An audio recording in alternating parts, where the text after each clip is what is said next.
All right, today we're putting Novo Nordisk under the microscope. But we're not looking at its business fundamentals. Oh no. Instead, we're giving its stock, NVO, a full technical checkup. And the results? Well, they might just surprise you. So let's get right into the diagnosis. So, what are we basing this on? Well, it's this incredibly detailed technical report. It crunches the numbers on over 120 different indicators. We're talking everything from moving averages to momentum oscillators to build this really comprehensive picture of the stock's health and maybe where it's headed next. Okay, so at the time of this analysis, here's the price tag on a single share of NVO, $47.63. This number is our starting point. You could say it's the patient's initial temperature readed. Now, that price by itself doesn't tell us much.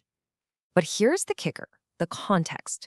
The stock is hovering dangerously close to its lowest point in an entire year. And being this close to a major low is exactly what makes this whole diagnosis so critical. This is the million-dollar question, right? Is this a huge red flag, a sign of deep trouble? Or is it a classic buy-the-dip opportunity just waiting to be seized? That's what every trader is wondering. The technicals give us a framework to find an answer, so let's see what the data shows. First things first, let's look at the high-level summary. Think of this as the initial checkup results that give us a quick overall read on the stock's health. And yikes. Right off the bat, the diagnosis is not looking good. The overall technical score is already leaning bearish, and the momentum score, which is a key measure of the stock's recent strength, is deep in negative territory at minus 41.80. You combine that with the fact that it's sitting near its 52-week low, and the first impression is one of some serious weakness. Okay, so how did we even get here? To understand that, we've got to zoom in and look at the recent price action. This is the story of how this downtrend really took hold. And this timeline, wow, it really tells the tale, doesn't it? I mean, think about it. Just a few months ago, in mid-September, the stock was trading above $62. Then it just fell off a cliff, hitting a low of just over $45 in early November.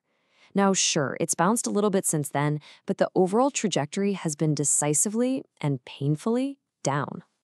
So what are the actual symptoms here? What's causing this weakness? The report digs into several key indicators that really confirm this bearish diagnosis. Before we dive deeper, we need to quickly talk about a really crucial tool, moving averages. The simplest way to think about them is as smoothed out trend lines for a stock's price. The key takeaway is this: when the current price is below these averages, it's generally seen as a pretty clear sign of a downtrend. And this slide, you guys, this really gets to the heart of the problem for NVO. It's not just below one moving average. It is below all of them. The short-term, the medium-term, and the long-term trends are all in agreement. When you see a consensus like this, technical analysts see it as a powerful, unified signal that this downtrend isn't just a blip, it is firmly established. And the bearish evidence just keeps piling up. The report notes strong distribution, which is just a technical term for heavy selling pressure. Key trend indicators are showing that the sellers are clearly in control. We've already talked about that really negative momentum score. And to top it all off, the price is trapped in the lower half of its Bollinger Bands, which act kind of like a price channel. It's another classic sign of weakness. Pretty much all the vital signs are pointing in the same bearish direction. Okay, so it all sounds pretty bleak, right? But is that the whole story? The report also makes a point to look for any signs of life, any indicators that might suggest a recovery could be possible. Are there any glimmers of hope for the bulls out there? And this is where the picture gets a lot more nuanced and, frankly, a lot more interesting. On one side, you've got this mountain of bearish evidence we just walked through. But on the other side, a few little indicators are starting to flash potentially positive signals, suggesting that maybe, just maybe, the downward pressure is starting to ease up.